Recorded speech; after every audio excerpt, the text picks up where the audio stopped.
very good afternoon to each one of you. On behalf of the Bangalore Chamber of Industry and Commerce and ASA and Associates LLP, we welcome each one of you to this webinar on recent amendments in Schedule 3 of the Companies Act 2013. The topic that will be covered for today will be on the disclosures with respect to shareholders, trade payables, trade receivable, capital work in progress, borrowings, ratio, and also the background on the additional requirements and the impact of such disclosures. The session has been organized under the aegis of the Banking, Finance and Corporate Affairs Expert Committee of BCIC and ASA and Associates LLP.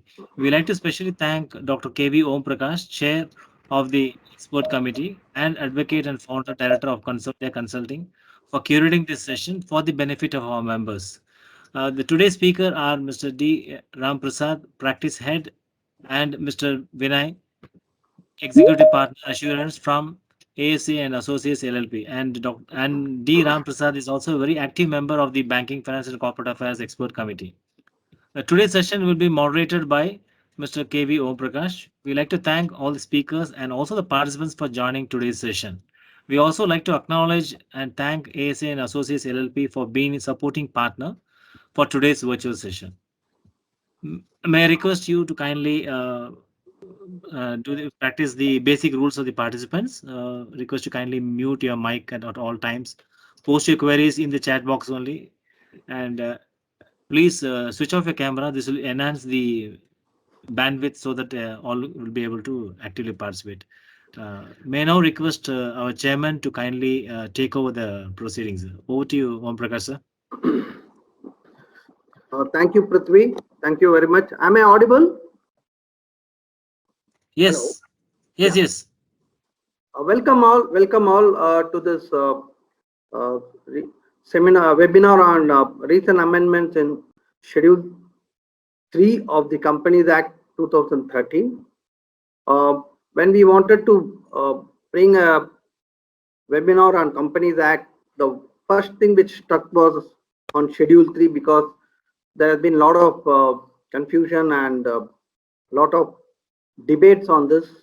Now that the amendment has come in, so Mr.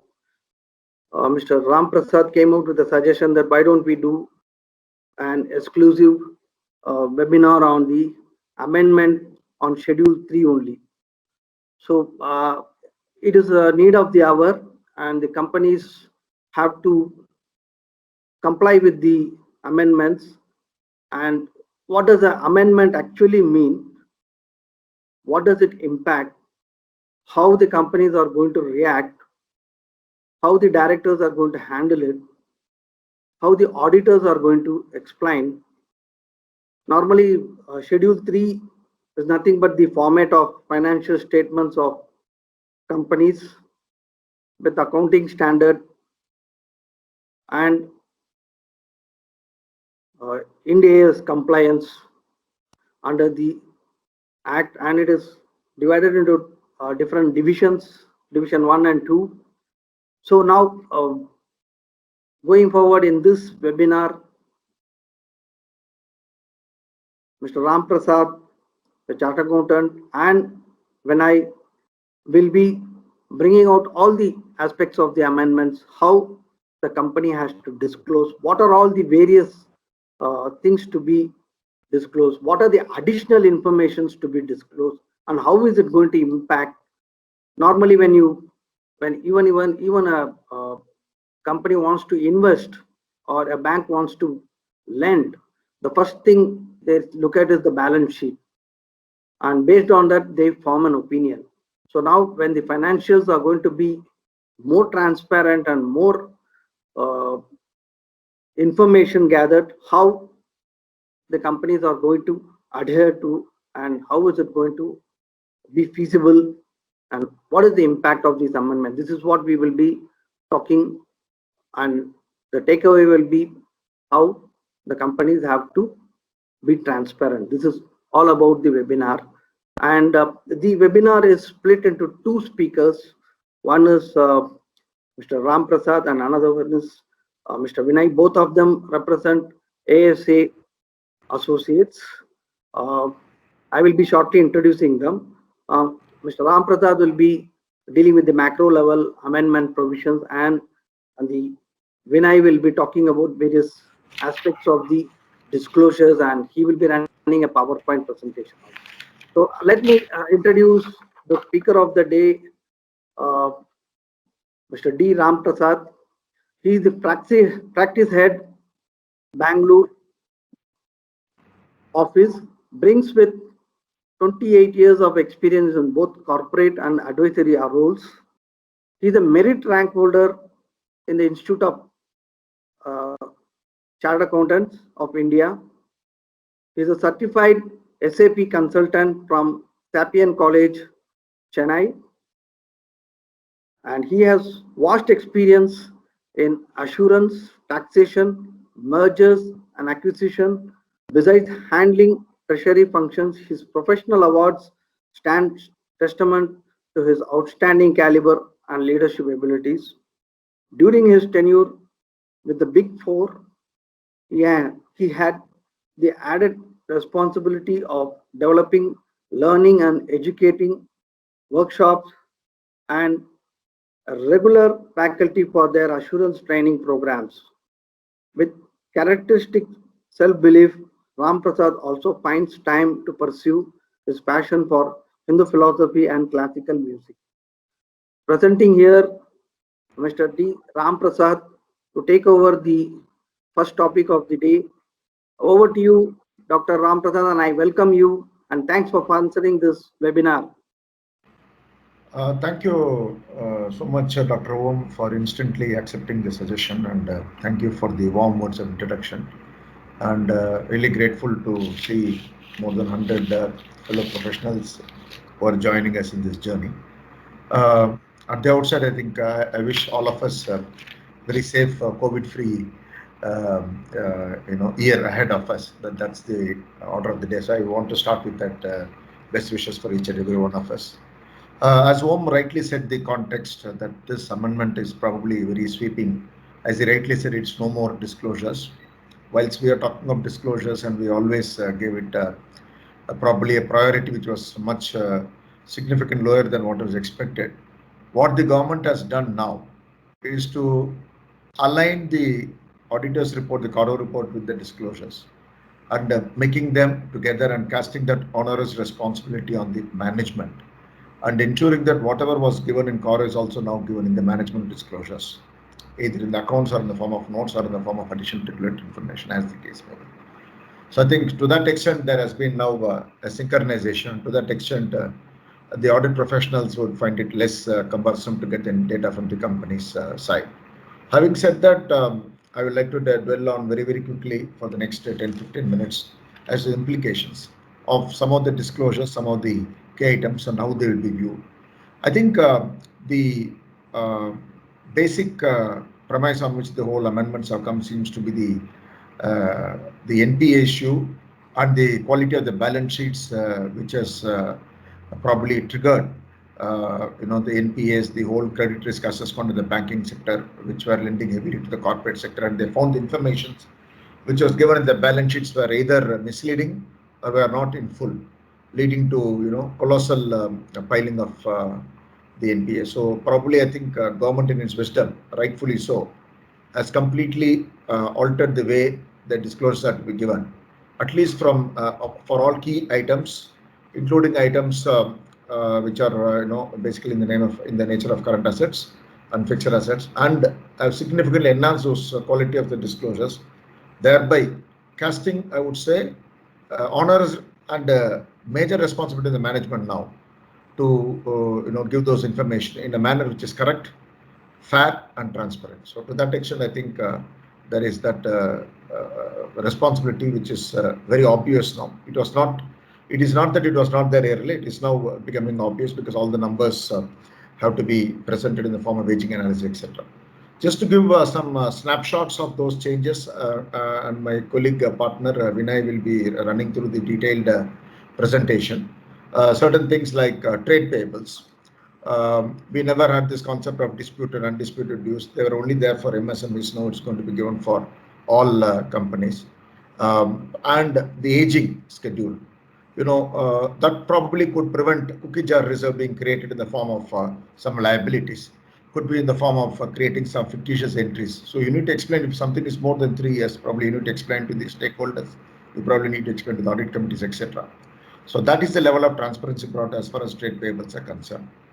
Things like shareholders change on a yearly basis for every class of shares must be given. Moving on to the assets, both intangible and tangible, the revaluation reserve and anything more than 10% should be given for each class of PPE, including the basis and whether such revaluation is done by a registered valuer. The trade receivables part probably shows a little more interesting spectrum of things. You have to give a very detailed aging, and such aging to be given in the form of, earlier it was only 2 items, less than 6 months, more than 6 months. Now it is, graded, 1 to 2 years, like that it has to be given. So the quality of receivables will be now under greater scrutiny by the every stakeholder who is in receipt of this balance sheet. If you have any receivable which is going to be beyond 2 years or 3 years, probably questions will be raised as to the quality of the sale made in the earlier years. Questions will be raised on the recoverability of such amounts. Questions will be raised on the estimates regarding provisions. So to that extent, there's a shift in the responsibility. There has to be a complete shift in the way the management is going to approach this disclosures. Moving on to borrowings, probably you will have to, the companies are expected to give details of the borrowings which are not been used for the purpose they are taken, and shall disclose how it has been used and how they are getting invested. Moving on to the additional regulatory information which is arising out of the changes due to CORA 2020. Details of properties which are not held in the name of the company, and in case they are in dispute or not, what are the reasons why they are not held in company's name, what are the details of dispute, and in case they are held in the name of a promoter or director, such details ought to be given. And so that would trigger a lot of cleaning up work by the companies. They need to really maintain complete data line of legal cases, what is the latest status update, how secure the assets are, what is the quality of those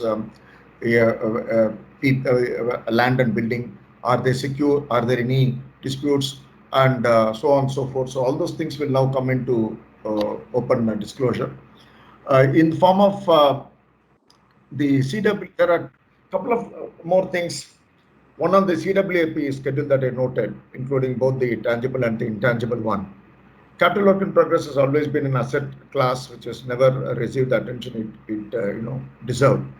There will be probably a bulk amount which is lying in the balance sheet which has never been analyzed, but now it requires an analysis in the form of an aging. It requires analysis in case the CWIP exceeds the timelines, and in case it exceeds the original cost estimates. So that to that extent, companies will be under a lot of scrutiny. Companies will be having the greater responsibility. They probably have to analyze every single line item in their CWIP, both tangible and intangible. In respect of intangibles, it could have a great bearing on companies which are completely R&D focused, which have a great R&D base. Probably a lot of work needs to be done. And every item which has to be carried forward in the balance sheet as of the year end needs to be completely supported with a robust set of documentation, a robust set of analysis, a robust set of controls, and also such the data points, including approval by the board, so that the company can stand the test of time in the scrutiny of their balance sheet at a later point in time. So I think those things are going to be probably enhanced and different way of looking at things which are going to come, and which are going to really put pressure on the management bandwidth and time. Things like Benami property held and in respect of proceedings initiated against the company under the Benami Transaction Act, and etc. The details all have to be given.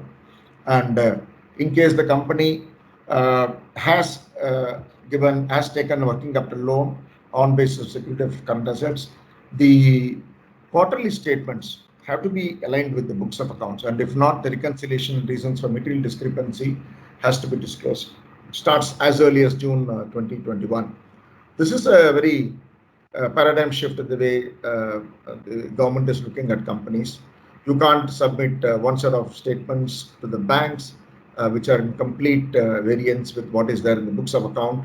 And so that anomaly, which was probably available or which was there, is now being remedied by this major requirement. And not only I would urge the companies to have this reconciliation done, probably they also have to look at the quality of those assets and see whether they are having the necessary realizable value before they submit such to the banks and other stakeholders, as the case may be. The other thing that I noticed was that if you are declared as a willful defaulter, the details of loans in default and the date of declaration as of willful default has to be given, and those things now put the responsibility to the management. Auditors must also obtain confirmation in this regard. Apart from the year-end balance confirmation, they ought to get this confirmation whether the company has been declared as a willful defaulter or not. I would foresee this as a problem for companies which have got which are delaying their payments and interest principles, etc., are not for companies which are very normal, which are having regular banking transactions, which are able to meet their obligations on a regular basis as per the terms of reference that they agreed with the bankers. Another very interesting thing which is there, the balance sheet, which is going to put a lot of companies under scanner, would be relationship with the struck-off companies and the sort of details which are to be given. What are the monies have you lent? What is the investment you made? What are the transactions you are having with them? This is something which has never been thought of. I have personally seen many balance sheets during my limited experience where companies will quietly make an advance, and that will neither be written off, neither it will be provided for, nothing will be done with that, but it continues to be in the balance sheet for so many years, and quietly the other company's name would either be liquidated or struck off, and then the companies would go and tell the department that this company's name is struck off. What do we do? So to avoid that, and probably to make to bring in better governance, this sort of details are now going to be required. Interestingly, details of cases where company has not complied with the layers of company as per company's accounts rules should also be given. And the ratio analysis also now requires to be given certain ratios, key ratios like debt equity, current ratio, etc. Vinay will take them through in a more detailed manner. Earlier, there was a responsibility of the auditors to give a certificate, which they continue to give in respect of amalgamation, that the accounting treatment is aligned with the accounting standards. Now, such a declaration should also be given in the notes, and that to that extent, there's a responsibility on the company.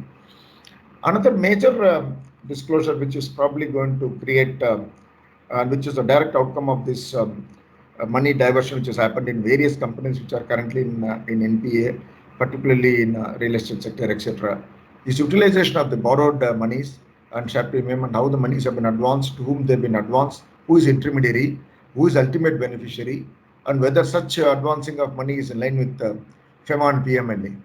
So, which is a responsibility both for the management and also for the auditors. So that's going to be, I think it's going to bring in massive amount of work.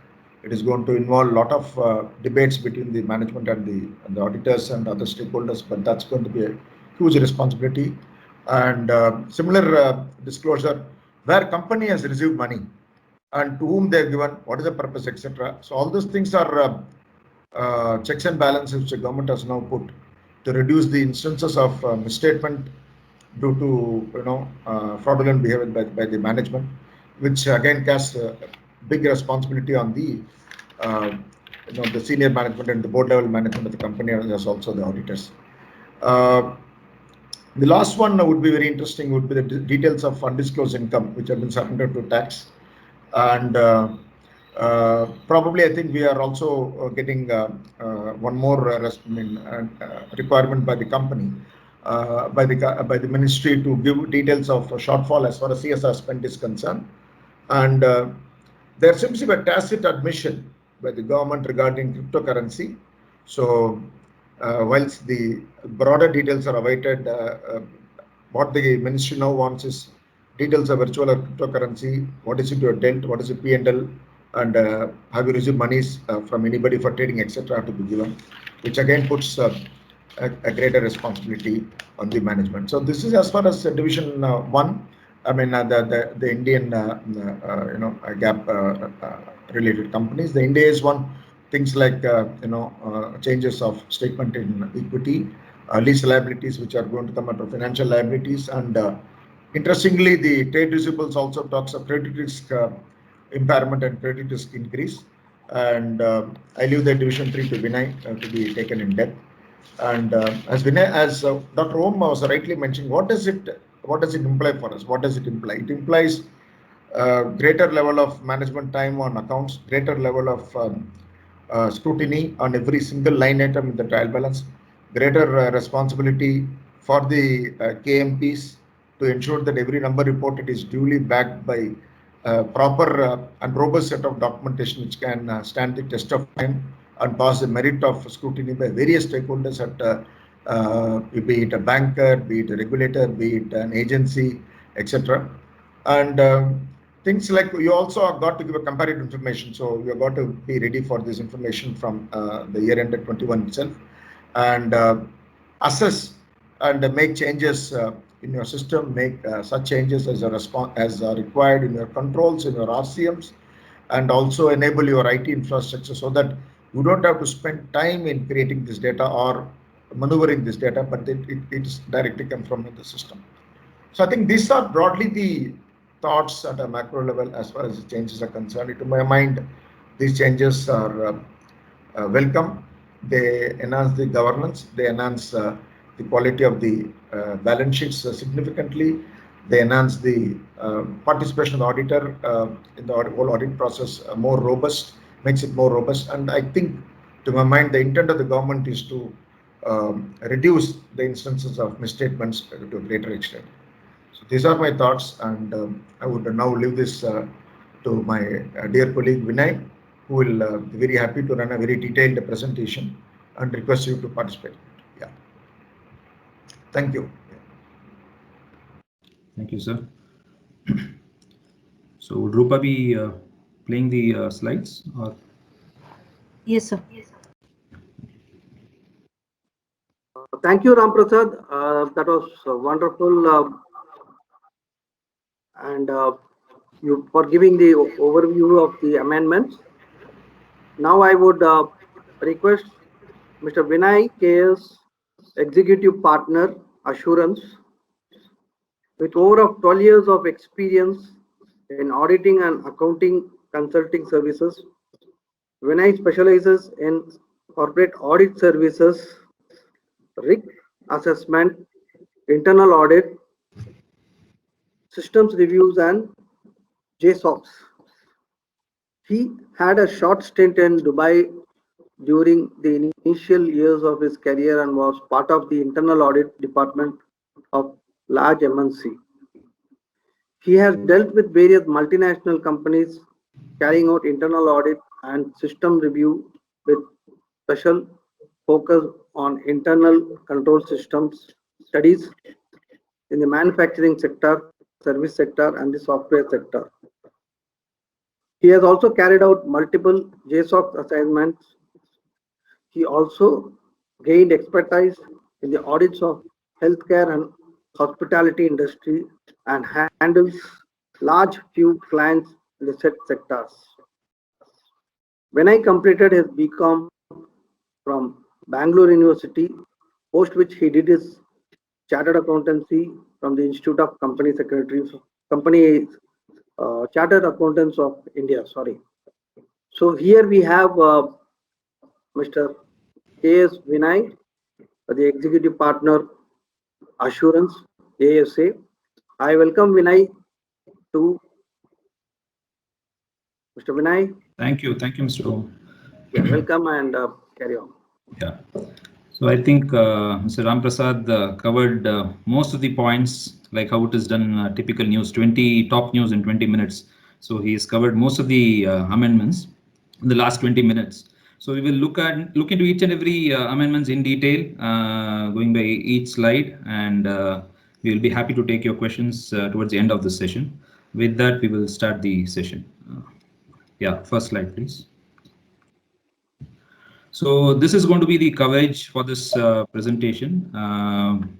The applicability, we would understand the applicability, the changes in the balance sheet, what are the additional disclosures that are required in the balance sheet, similarly changes in the P&L, division 2 as well, part 1 balance sheet and notes and other disclosures. So basically the next slide. So this particular amendment that has come is applicable for all entities, that is division 1, 2 and 3. So division 1 is all those companies who are following the Indian GAAP, and division 2 entities are those which are following the Ind AS, and division 3 are all those NBFCs. So this is applicable for all the entities, and the applicability is from the financial year beginning 1st April 2021, which means financial year 21 and 22. Next slide. Yeah. Okay, so let's look at the key changes in the balance sheet. Next slide. Yeah. So the first, in the schedule 3, it's very clear that the general instructions for the preparation of balance sheet says that except for in the case of the first financial statements, the first year of the company, the corresponding amounts, that is the comparatives for the immediately preceding reporting period, has to be disclosed for all the items.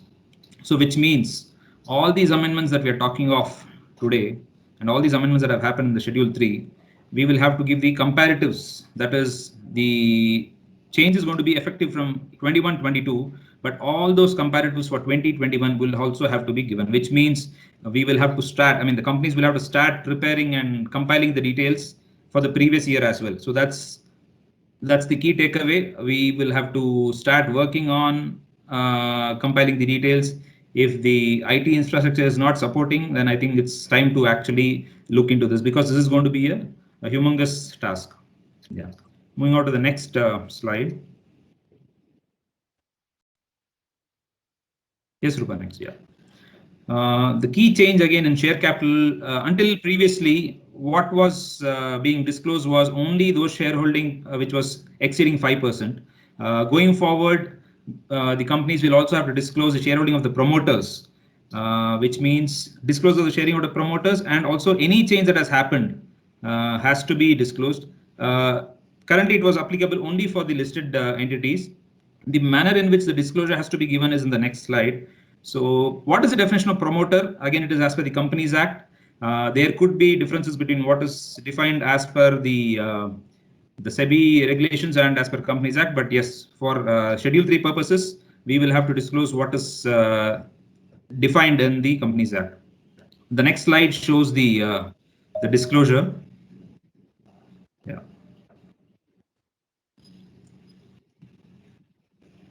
So this is what is the disclosure required. So the shares held by the promoters at the end of the year, name, details, and the percentage change during the year also needs to be disclosed. So this is a key change in share capital. Moving on to the next point. There are some deletions. So what used to happen is that any current maturities of the long-term debts used to be classified as other current liabilities. Now what is being done is it is being shown as a short-term borrowing, and logical because the long-term portion is shown under the long-term borrowings. So it's quite logical that the same has to be classified as short-term borrowings, and under Ind AS it will be classified as borrowings. So this is a minor cosmetic change that is given. Yes, the next slide. So this is something which is really key, as Mr. Ramprasad highlighted. Until last year, all that was disclosed was only dues that were payable to MSME and non-MSME entities. But what is now required is something really significant. A detailed aging is required, and the aging is also prescribed. And not only aging, what are the dues which are disputed and non-disputed, undisputed dues also needs to be disclosed. So and obviously the aging has to be from the due date of payment. If there is no due date mentioned or agreed upon, then the disclosure shall be from the date of the transaction. Besides the trade payables, what also needs to be disclosed is the unbilled dues. If there are any accruals being done based on any POs or any contracts that have been entered into by the company, all those unbilled dues will also have to be disclosed accordingly. The manner in which the disclosure is required is given in the next slide.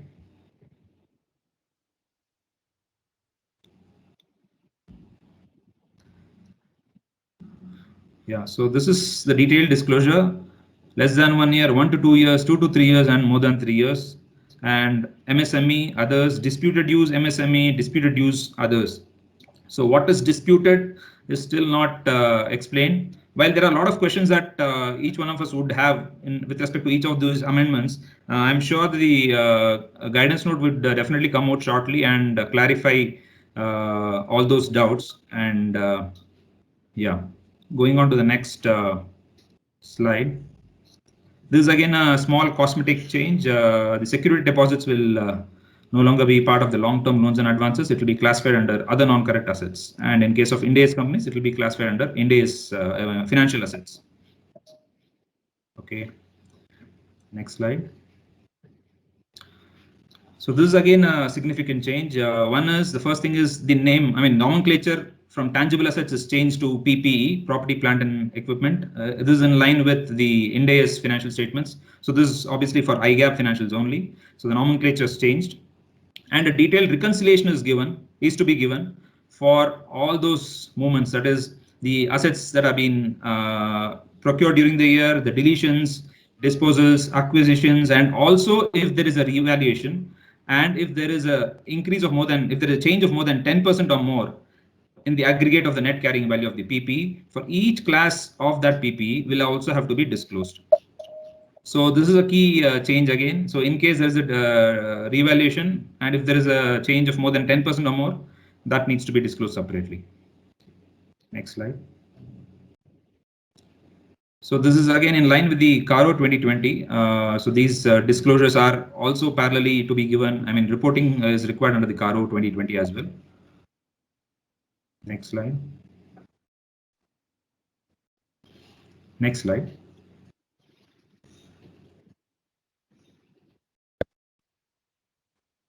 Rupa, can we change the slide? Yeah. Moving on to the next component, this is non-current assets. Security deposits will now be classified under other non-current assets, and the new addition has been done. And for Ind-AS companies, it would be classified under other financial assets. So these are all minor cosmetic changes in the presentation and disclosures. The next slide. Trade receivables, yeah. So this is something again very similar to the trade payables disclosure. Under trade receivables, what we need to disclose is that a detailed aging, that is one. Besides the aging, earlier again it was only less than 6 months and more than 6 months from the date it was due. But going forward, the aging bucket is much larger, which we will see in the next slide. Besides this, anything unbilled, similar to unbilled dues in the trade payables, what needs to be disclosed? Unbilled receivables also needs to be disclosed here, and the aging obviously also has to be disclosed. So the details and the manner in which the disclosure is required is given in the next slide.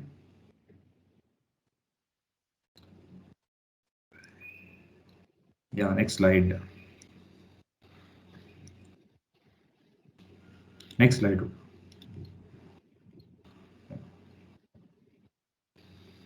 Yeah. So this is quite an elaborate disclosure. Earlier it used to be only the column 1 and 2. Now it is much more.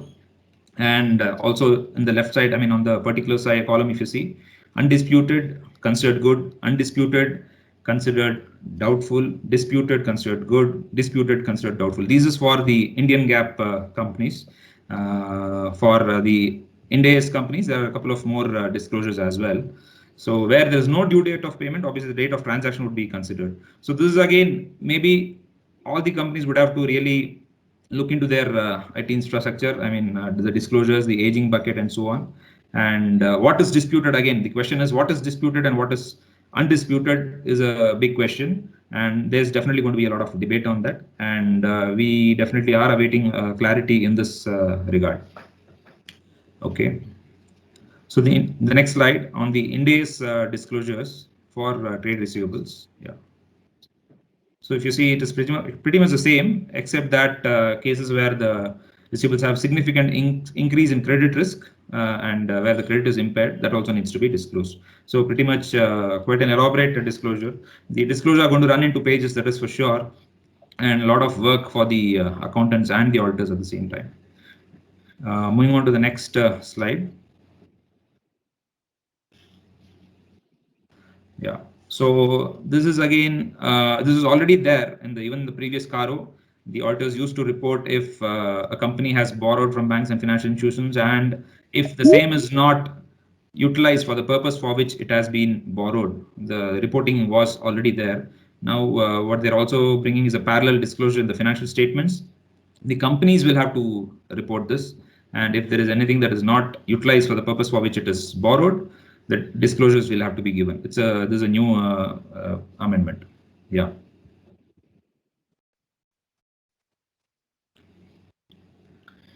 Similarly, in the earlier Schedule 3, the board used to state the fact that if any of the assets other than fixed assets and non-current investments do not have a value of realization in the ordinary course of business, that used to be disclosed.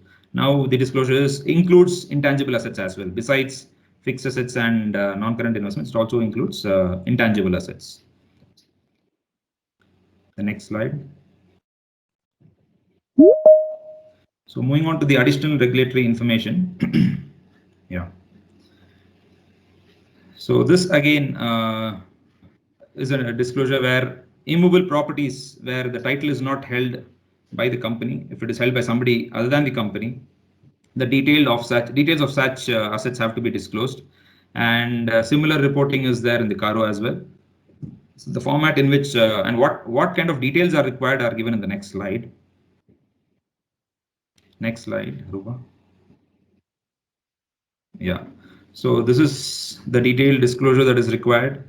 The classification is PP investment property, PP retired from active use and held for disposal, and others. The description of the property which is not in the company's name, the carrying value, the title deeds held in whose name, whether the title deed holder is a relative, and if so, what is the relationship, the property held since which date, and reason for which it is not held in the company's name. So these are all additional disclosures. So because of this, I'm sure that as part of the audit process, the auditors are going to definitely ask for the evidence for the ownership of the assets, and to test if obviously there's more a requirement now, and obviously because it is explicitly reported and disclosed in the financials, and auditors also need to report this. So each and every asset that needs to be captured here will have to be covered in the detailed checklist that the auditors are going to do. Yeah. The next slide. If there is any revaluation that is done by the company, that needs to be disclosed. Also, whether such revaluation was done by a registered value, that also needs to be disclosed. So any revaluation done, and the person obviously has to be a registered valuer, that also needs to be disclosed. Next slide. It was again, we had the related party disclosures where we disclose all this, but specifically if any loans and advances given to any of these related parties where it is repayable on demand or without specifying any terms, if there are no terms or for the period of repayment, that also needs to be disclosed in the table given below. So these are all additional disclosures. So what is the amount outstanding as at the year end, and what is the percentage of amounts in comparison to the total loans advanced by the company? So a lot of disclosures and numbers, as you can see, will be given in the financial statements, and the users of the financial statements are really going to look into each of these, and especially the bankers and the shareholders will definitely have a lot of questions to ask going by this. Yeah, the next slide. Very similar to the trade receivables and trade payables. This is something which is again a very good disclosure requirement. A lot of disclosures, I mean, a lot of companies do have a capital work in progress, and such CWIP could be outstanding or pending for a very long period of time. So what is required here is not just the period for which they are outstanding and the aging. What is also required to be disclosed is what are the projects which are in progress, what are the projects which are temporarily suspended, and if we go to the next slide, it also talks of the cost overruns. In the next slide, we also have to disclose on what are the cost overruns and the reasons for the same. Details of projects where activities have been suspended shall be given separately. So project-wise disclosures with respect to the completion overdue and the cases where the costs have been exceeded will have to be disclosed. So this is definitely a significant amendment, I would say, and this details will definitely, I mean, it's more a qualitative information where the user is going to look into it. Yeah. The next slide. Yeah. So this slide again, can you please press another key, Rupa? This is on the Benami Properties Act. Yeah, if there are any proceedings that have been initiated against the company under the Benami Transactions Act, so again disclosures will have to be given. The details of the property, including the year in which the property was acquired, the details of the value, the beneficiary details, and so on. So each of these details will have to be disclosed under the financial statements. So again, this is again a new insertion. This was not there, and this is also parallel in the CARO 2020, where a similar disclosure reporting is required. Next slide. Yeah. This is again a landmark amendment, I would say. So all the companies who have borrowings from banks and financial institutions and who have these borrowings on the basis of security and in terms of current assets shall have to disclose whether the quarterly returns that have been submitted to the bankers or the financial institutions are in agreement with the books. So the fact that they have been submitted and they are in line with the books have to be disclosed. If the same is not in agreement with the books of accounts, a detailed reconciliation and reasons for such material discrepancies will also be required to be disclosed. So this is something very pertinent, and this is as relevant as, I mean, the first quarter, June, ending June itself, the companies, this 2021, the companies will have to keep these information ready and handy, and going forward on a quarterly basis, these details will have to be maintained. Not sure if the comparatives for the same also will have to be prepared for the last year, because that's anyways gone, but we there has to be some clarification on that. The next slide. Again, this is again a parallel from the CARO 2020. If the company has been declared as a willful defaulter or by any bank or any financial institution or a lender, the details has to be given. The date on which the declaration was made as the company was a willful defaulter, and the details of each of those defaults will also have to be disclosed.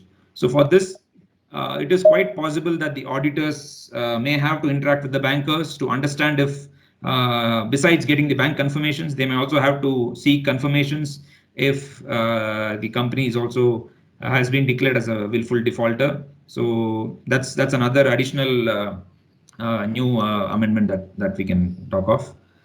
Moving to the next slide. Similarly, any relationship that the company has with struck-off companies will have to be disclosed. So nature of transactions that needs to be disclosed is given. Investment in securities of struck-off companies, if there are receivables from struck-off companies, payables to struck-off companies, and so on. So each of these details with the balance outstanding as at the year end and the relationship with the struck-off company is also to be disclosed. Yeah.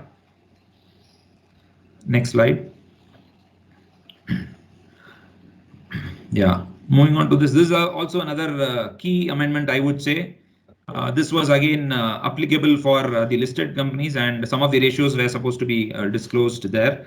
But here they say that the list of all these ratios have to be disclosed, and not just that, it doesn't end there. Any difference of over 25% as compared to the preceding year will have to be explained as part of the notes to accounts as to why there is a deviation or why there's a decrease or increase. So this, I definitely tend to think that this is a key amendment, and banks and other stakeholders would definitely look into this particular disclosure. And even I think on the going concern parameters or indicators, this particular point is definitely important. Yeah. As auditors, I think most of us do issue the certificate for the scheme of arrangement, and that the same has been in accordance with the accounting standards and so on. So now the Companies Act wants the companies to also disclose that such scheme of arrangements have been approved by the competent authority, and the company has disclosed the effect of the same in the books, and it is in compliance with the accounting standards. So it is a new disclosure again.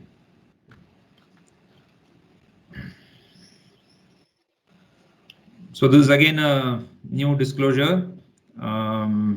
Any company which has advanced or loaned or invested in any form to another entity, and where the entity can directly or indirectly lend or invest in other entities, could be intermediary companies, thereby benefiting the ultimate beneficiary, will have to be disclosed. So the details, it could be in the form of loans, investments, security or guarantee or whatever. So anything given to the intermediary entities and ultimately benefiting the ultimate beneficiary will have to be disclosed. So details of the amounts funded or advanced, and what are the balances as at the year end, all of this needs to be disclosed. Next slide. You can move to the, you can slip this also. So this is again the same thing. And also, if there is the declaration that the provisions of FEMA and Companies Act have been complied with also needs to be disclosed. And also that the transactions are not in violation of the Money Laundering Act needs to be disclosed. So this is something, and any borrowing or investment that the company has done, the auditors will have to definitely now look into further details as to where the money is going, for what purpose, what are the terms and conditions that the company has with its lenders or the lendees, and where the monies are utilized and how it is going to benefit the company again. So, and also at the same time, if there is a violation of the FEMA, Companies Act or the Money Laundering Act, will also have to be looked into. So this is definitely another key amendment. It includes any lending or investment in any of the foreign subsidiaries as well. So this, I would also tend to think that it's a key amendment in this Schedule 3. Yes, next slide. We'll move to the next slide, Rupa. Move on. Next. Next. This is the same thing where the company has taken loans and further lends it. It's the same provision. Yeah. Next slide. So this was something that was mandatory for the companies following IGAAP. Can you please press another key? Yeah. So what was required earlier was that only it was not a mandatory provision. It was purely optional. Now it is mandatory for companies following Indian GAAP, and for Ind AS it was always mandatory. And what is also clarified is that the requirement of rounding off of the numbers would be based on total income rather than just the turnover. So, and also if it is less than 100 crores, as you can see, it can be to the nearest hundreds, thousands, lakhs, and millions, and so on. Similarly, if it's more than 100 crores, if the total income is above 100 crores, it could be to the nearest lakh, million, crores, and so on. So currently, the rounding off is mandatory only for the Ind AS companies. Going forward, it is mandatory even for the IGAAP companies. The next slide.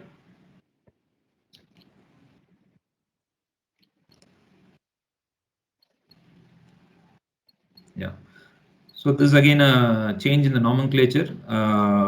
What was earlier classified or named as total revenue is now going to be called as total income, and this is the threshold limit for rounding off the financial statements. And there's an additional disclosure for Section 8 companies. Any revenue from operations, grants or donations received will have to be disclosed. This is only for Ind AS companies. And as mentioned, the term total revenue has been substituted by total income going forward. Okay, next slide. This is also another key amendment, undisclosed income. So this is also in line with the CARO report 2020 reporting. Any company which has transactions which have not been disclosed or recorded in the books of accounts, but they have offered this for income during any of the tax assessments, unless there is immunity. For example, if let's say we had this VIDS voluntary income disclosure scheme, if there is an immunity given by the government, by the law, then there is no requirement to disclose this. But in case there is no such immunity, any such income that is offered during the tax assessments will also have to be disclosed here. And the fact that the same has been recorded in the books of accounts will also have to be given. So this is again a key amendment. Next slide. Next slide. Yeah. So this is on the CSR activities. We all know that recently there was an amendment in the CSR rules, and sometime in Jan. So the additional disclosures that are required is that the amount that is required to be spent, the amount of expenditure the company has actually incurred, what is the shortfall, and what is more important is what is the total previous year's shortfall. Even this also needs to be disclosed. The reason for the shortfall, if any, will have to be given, and what are the nature of CSR activities that the company has entered into needs to be given, and any transactions or any CSR activities that the company does through a trust which is related or controlled by the company will also have to be disclosed. So a lot of disclosures in the CSR front as well. The the next slide. This is again the additional disclosures with respect to any transactions the company has entered into in the form of cryptocurrency or virtual currency during the year, any profit that the company has made involving cryptocurrency or virtual currency, and the amount of currency held as at the year end, and deposits or advances that the company has made in this form will have to be disclosed. So obviously this has to be recognized and regularized by the Reserve Bank of India, but the disclosures as required by the Companies Act have been given here, and any such transactions will have to be disclosed. Okay, next. Yeah, so this is again a small cosmetic thing change. What has happened is lease liabilities have been added under non-current liabilities and also under current liabilities, other current liabilities. Next slide, Rupa. Yeah. So this is just a new insertion, additional disclosure. It's a separate line item. Yeah. And this is for Ind AS. What we are now seeing is all Division 2 related disclosures. So applicable for companies following Ind AS. Okay, the next slide. Yeah, a separate disclosure is also required for bank deposits which are more than 12 months maturity. This is again only for the Ind AS companies, and this has to be disclosed under the other financial assets. Okay, next slide. These are all pretty, I mean, simple and very easy to understand kind of disclosures. Yeah. Yes, and as we discussed, any revaluation that the company has done with respect to its PPE or the investment property or anything, such revaluation has to be done by a registered valuer, and the fact that the same has been revalued by a registered valuer as defined by the company's registered valuer rules will also have to be disclosed. So any revaluation, there is going to be an additional disclosure. Yeah. Yeah. Yeah. So this is again another change in the statement of changes in equity. Earlier, what we used to disclose in the Ind AS financials was only the opening balance, any changes during the year, and also the closing balance. What is also added now is that if there is any change in the share capital because of any prior period errors, or for example, if there is any restatement balance at the beginning of the current reporting period, that also needs to be added. And this is for the current year. For the previous year also, similar disclosures need to be given. We'll go to the next slide. Yeah, so for the previous period, a similar disclosures is required. Okay, next slide. This is, yeah, so this is applicable for the Division 3 entities, that is the NBFCs. So various ratios will have to be disclosed. Besides what we already discussed, these are the additional disclosures for Division 3 entities. So the capital to risk weighted assets ratio and CRAR, Tier 1, Tier 2, and liquidity coverage ratio, and so on. So these are the additional disclosures. And I think more or less done with the slides. And before we discuss on the key takeaways, Mr. Om Prakash, do you want me to, I mean, maybe we can have a take the questions first, or how do you want us to proceed? We can have some questions here. First of all, that was a wonderful presentation, Mr. Vinay, and you had really taken us through the entire process and all the disclosures, various disclosures, and many participants are asking whether it can be shared. Ram Prasad, can we share this? Absolutely, Om. This is very general, so there is nothing which is proprietary in nature. So would be happy to. Yeah, so we will, all the participants, we will ensure that the presentation is shared to you. And quickly, those who have some questions can either put it on the chat box or can can come up and speak here. Few questions when I have, are these disclosures applicable to all the companies? Vinay? Yeah, absolutely, Mr. Om. I think these disclosures are applicable to all the companies at this point in time. If at all there are any relaxations or exemptions, we will have to wait for any clarifications from the MCA. But at this point in time, I would say this is applicable to all the companies. But the disclosures, if you see some small companies, this one person company is there, you have LLPs, how do you? So now this Is is there applicable. any clarification? No, at this point in time, it is applicable to all the companies which are coming under the division 1, 2, and 3. So further, based on the size of the company, if there is anything, I mean, if there is any relaxation or exemption, we will have to wait for that. Definitely, there is something going to come up. I mean, the amount of disclosures that are given may not be really practically possible for the smaller companies. But at the same time, we will have to wait and watch if there is any exemption or relaxation in this regard. I hope there is no much of penal provision on this. Yeah. Okay, there's one question from Sri Anita.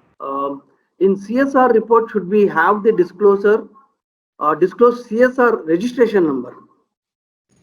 That is not mentioned explicitly in the Schedule 3 amendments. All that they require is the amount that is supposed to be spent, what is spent, shortfall, previous year shortfall, and so on.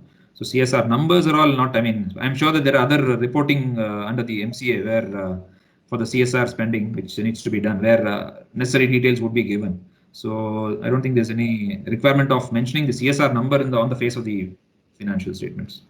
Yeah, Shelvaraj has one question. Is it applicable to financial year 2021? Yeah, so that was the first question that most of them had. But I think logically it is not applicable for financial year 2021. But yes, indirectly it is applicable because you need to give comparatives.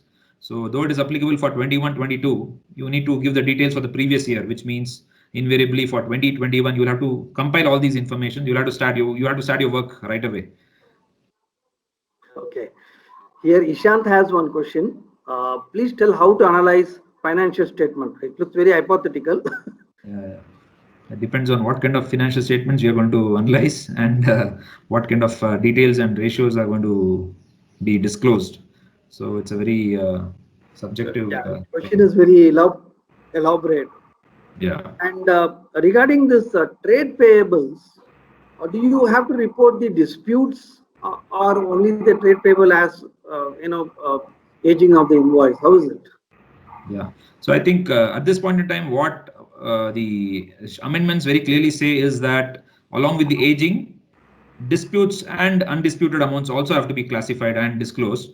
What is disputed amount is not clearly mentioned. I mean, obviously, we can't really take a broader view and say that only those which are having a legal dispute. I mean, any vendor for that example, I mean, for that matter, you may have a dispute with your vendor saying that I'm not going to pay this invoice for whatever reason, for the services not being rendered or whatever it is.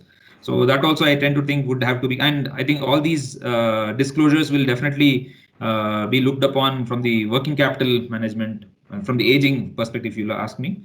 That is also quite important. And disputed, I think definitely there's going to be some clarification that we are awaiting. What is a disputed due? Yeah. So it is not like your contingent liability. Not at all. No. You already entered into a transaction, but there is a dispute, maybe written or oral. Even then, I think that can be classified as a dispute. You're verbally not agreeing to what the vendor has charged you. So that also could be a dispute. So a vendor can come up and write to the ROC. So what is Now, the for intent? example, I mean, as auditors and also companies do get balance confirmations from most of its vendors and customers. So if the vendor says that, no, I don't agree with your balance, and if the company goes on saying that, no, this has to be sorted out for whatever reason, if there is a variance, then definitely that also could be, I mean, if the company says that I'm not going to pay you, that could be considered as a dispute, is what I would say. It's a broader view. It's a very, just to add to what Vinay is telling Om, I think it's a very broad subject, you rightly said. So one has to resolve this.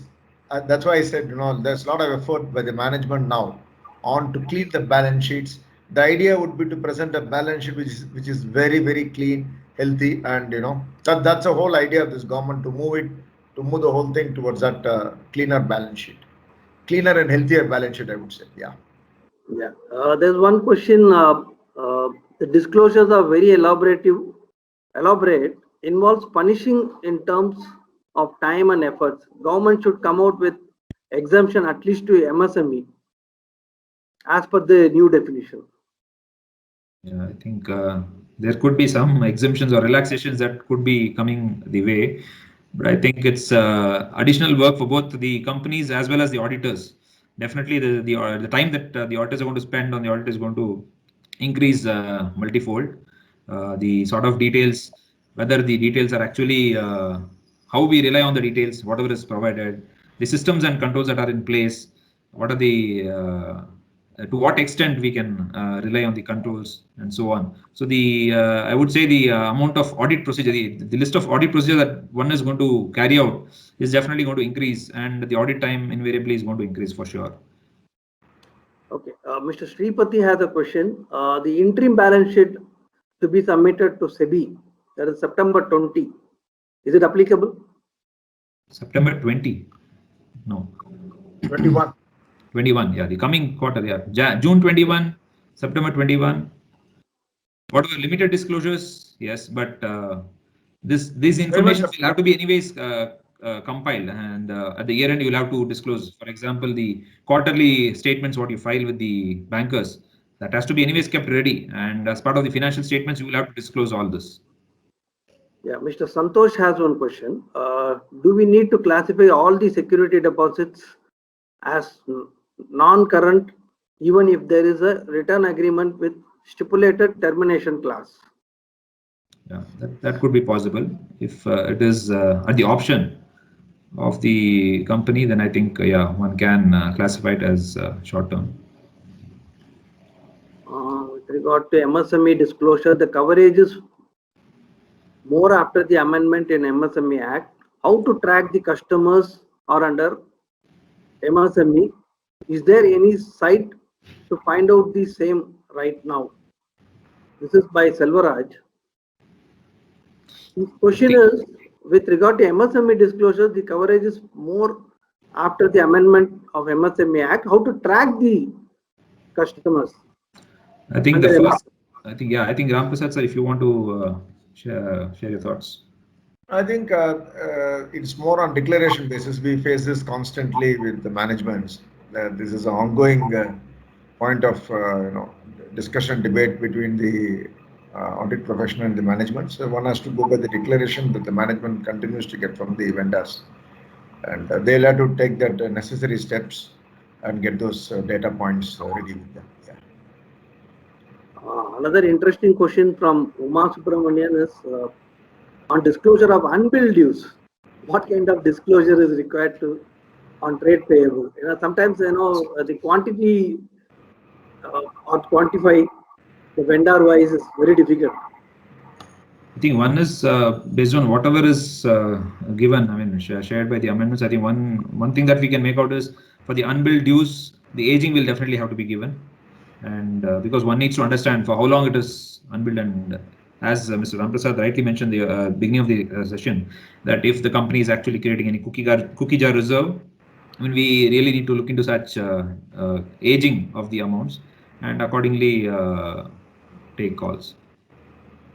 Okay, you were talking about quarterly statements, right? Reconciliation of quarterly statements of current assets filed with bankers and books, only when there is a difference.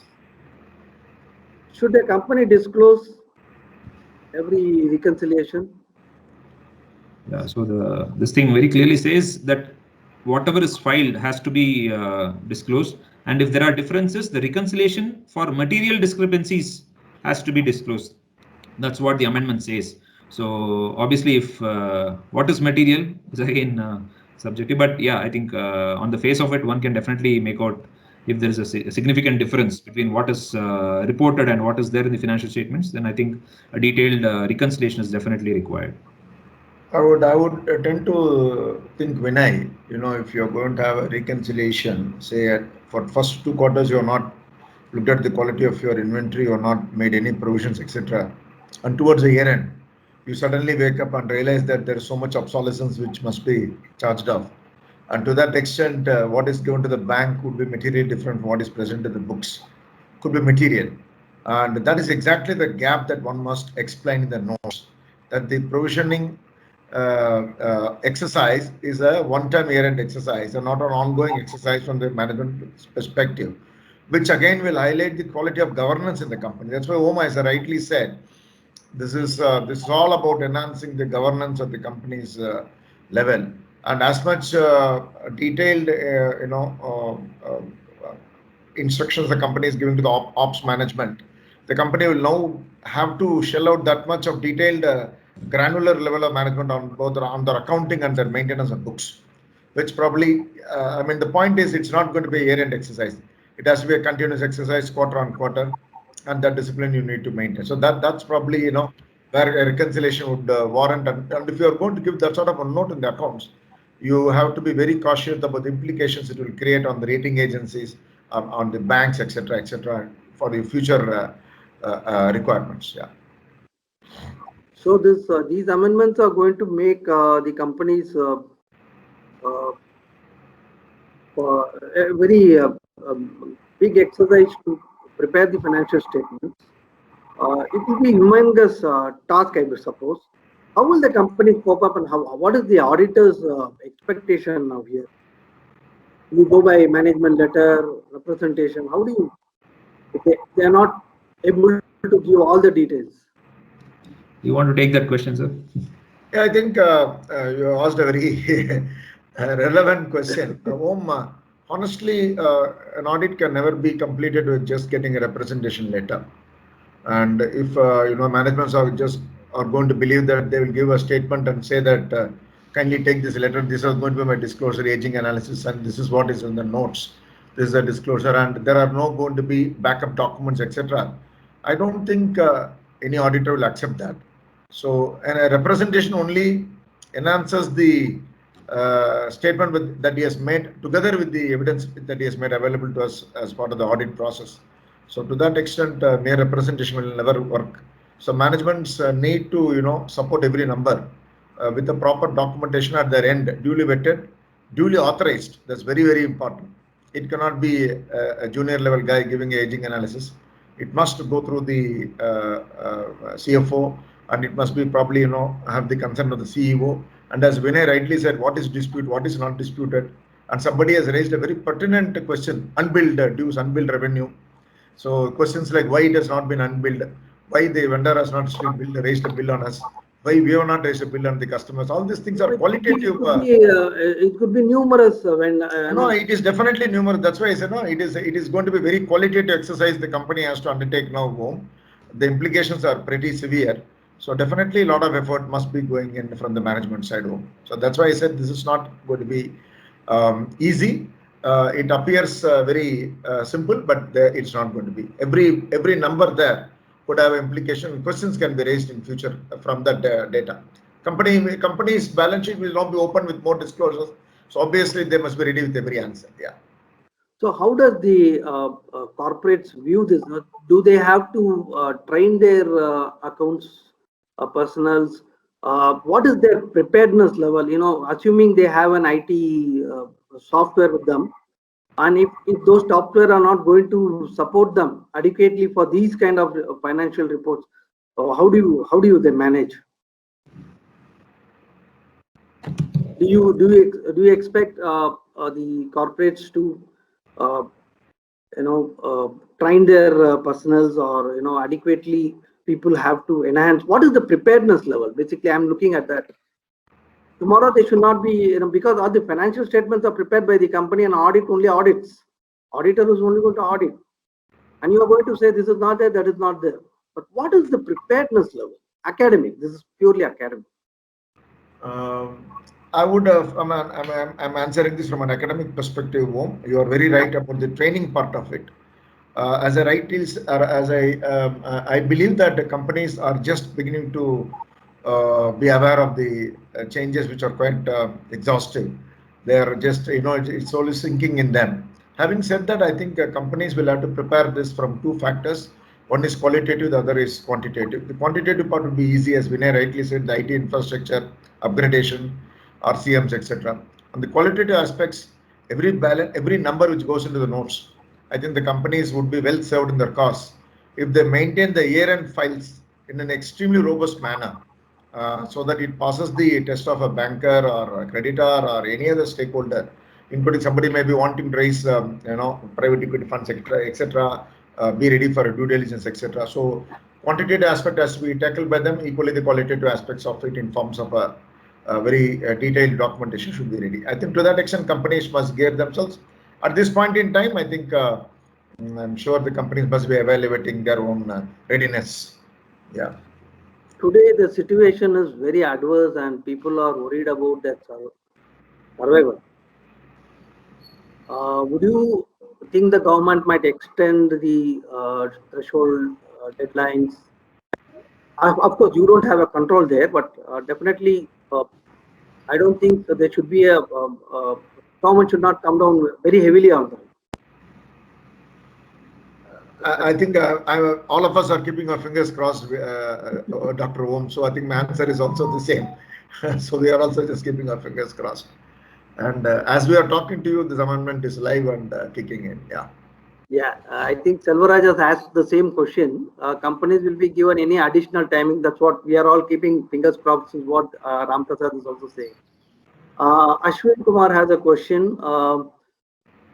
There was a recent amendment with regard to audit trail of books of accounts. Requesting to throw some more light on this. What is the extent of coverage? I think this is a very, very, very important and very valid question that somebody has raised. Either two entries were just like that passed and reversed. There was never a trail. The intent of the entries, why it was passed, why it was reversed, was never getting recorded or captured. Today, just going back in time, the journal entry, probably passing one journal entry earlier used to be a very big. I remember, going back in time and during articleship day, one journal entry being passed in the books will evoke strictures from the top management. How did you allow that JE to be passed? So then, the software which are more friendly and other things, the dilution came. Now we are going back in time, and today you need to have a trail. Why are you passing the entry? What triggered you to reverse? What is the documentation that you are having? Who authorized? Who created the log?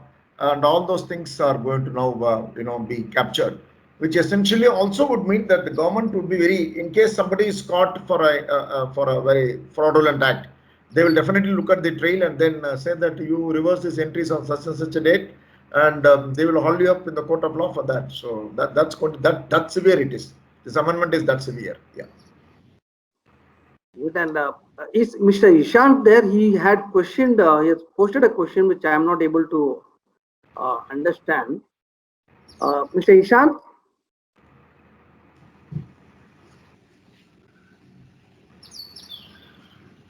Okay, the question is, do the notes need to be disclosed in first quarter first and interim FST? I don't know what is FST. Financial statement rather. In quarterly financial statement and interim financial statement. Yeah, I think for the quarterly financials, the disclosures are very limited. And this will more be for the year-end financial statements. So I think I have covered all the questions from the chat box. The participants, if you have any questions, you can shoot. The floor is open and the speakers are ready. There's another question from Nagesh. The volume of balance sheet, profit and loss account and financial statement would be huge and bulky. Does this go against the concept of ease of doing business? Another danger is these days we face levy of exorbitant additional fee and penalty. Tricky question. But I think at the same time, one must also understand that when something goes wrong, the first fingers pointed out to the auditors. Now, I think the government has very clearly made even the companies equally responsible. I mean, they need to disclose this, and auditors also have to validate whatever is disclosed in the financials, and accordingly, a parallel reporting wherever necessary or applicable in the audit reports. Another interesting question from Shruti KSR and Associates. Since balance sheet entry is treated as acknowledgement, would there be any liability of company that becomes time barred? I think she's looking from the collection or litigation point of view. Yes, I think that the advocates would be the best people to answer this question, but I would tend to think that an entry in the account is a tacit admission of whatever it is. If it's more than 3 years and you are saying it's going to be barred by limitation, yes, I would tend to think so, but I would definitely leave this to our fellow professionals from the legal side. Yes. This is quite subjective and very subjective. Yes. Discretion will be left to the judge. Yes. Any more questions? People can even speak up. You can unmute yourself and speak up.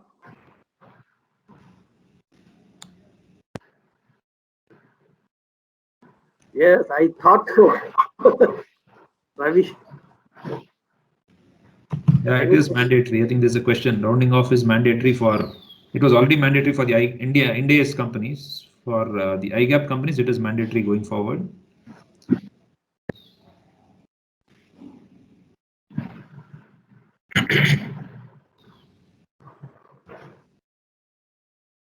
Ravichandran sir, you have any questions, sir? Yes, Ravichandran. The schedule 3 is a very technical subject, and I am only concerned about the adjudicatory mechanism and levy of penalty with a fixed penalty and minimum penalty being the minimum that you are going to invite. And the regulators like Registrar of Companies are looking at it very, very technically and issue show cause notices left, right, and center, even if there is a small deviation in terms of description or explanation of something. Like, for example, a deposit in a bank account, you are supposed to specify which is the bank, where is it. So such type of very, very fundamental and technical and prescriptive things can cause great difficulties, and also there will be a tendency to go into such type of technical matters instead of looking at the governance, instead of looking at the larger picture, frauds, material irregularities and deviations that are intended to serve some purpose but apparently serve some other purpose. Those aspects will go behind the screen because you are looking at all these checkbox type of things which very, very prescriptive checking and say, okay, you're not done this, therefore I am issuing a show cause. There would have been greater things behind it. So anyway, this is a point, and we are educated by this presentation. No, and the point you raised, Mr. Ravichandran, is a very brilliant point.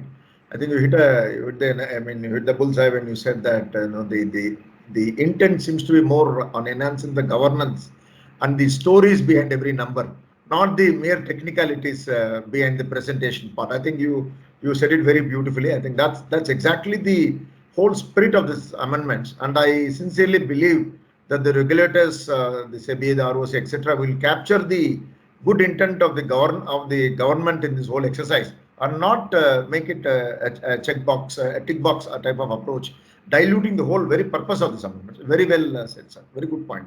Yeah. So any other questions from the audience? First of all, I thank all of you for having taken time in good numbers, and we have seen at least 132 people participated in this webinar. I think it was a need of the hour, and right time Ram Prasad has timed it. That's what I can say. He said this is the time, we should come out with this webinar. And yes, people have a lot of questions are there. If there's a demand more, we will again come back with the series. Any other questions?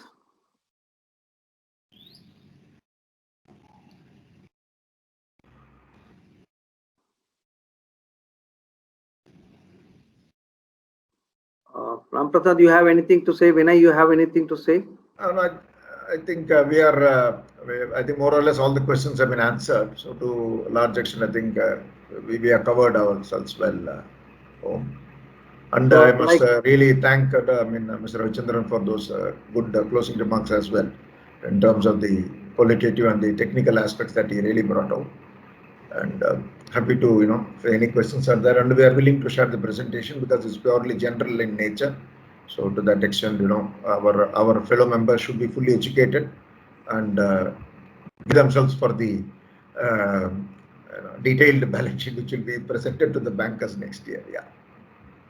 So the auditors are going to have a good tough time, I believe, getting more details, asking more questions, more checklist, more green ink. I think you are very right, Om, to that extent of these disclosures and the sort of notes and the sort of presentation. It has to be more engaging, very engaging exercise between the audit teams and the management. And it cannot only be limited to the accounting team, it must be with the top management also, even if it's an unlisted company. Because of the enormity of the disclosures, I think every member here would be serving the cause of their proprietors and the board well, by explaining to them the significance of the number and as we rightly said, the quality behind the numbers and the story behind every number, so that the owners and the entrepreneurs are not caught napping, by the act of the accounting fraternity at the lower end of the management spectrum. So to that extent, there is a moral responsibility on the accounting and finance fraternity to really educate the board and the of the unlisted company and the owners, etc., of these changes. Yeah. Rupa, you are there. Can we have that screen? Yes, sir. We just recognize the speakers and the participants. This is virtual, no?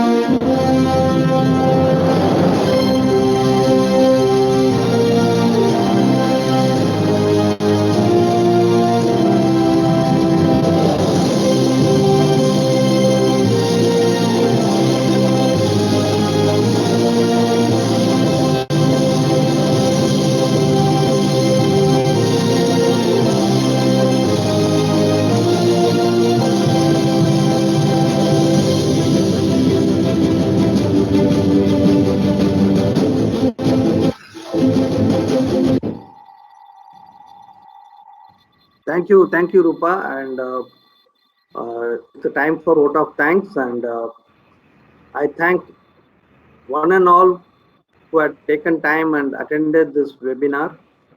And I first of all thank Mr. Ram Prasad and Vinay and ASA for having sponsored this webinar and bringing out the nitty-gritties and all about the amendment of Schedule 3. I hope all the members will be benefited, and also thanks for accepting to share the PPT, and all the PPTs will be sent to all the people who have registered with their email IDs. So thank you very much. Thank you BCIC Secretariat, Rupa and Prithvi, for doing a tremendous job for coordinating and bringing out in this very short notice. Thank you everybody. Thanks Ram Prasad and Vinay. Thank you, Dr. Om, for this opportunity to us to engage with our fellow brother members. Thank you, BCIC Secretarial team of our Prithvi and Rupa Madam, and for the excellent support. And we wish on behalf of all of us, a very safe, COVID-free year for our members and their families. Stay safe and thank you so much. Only one I remember is from the dialogue from the Munna Bhai. कोई मरता है, form fill करना जरूरी है क्या?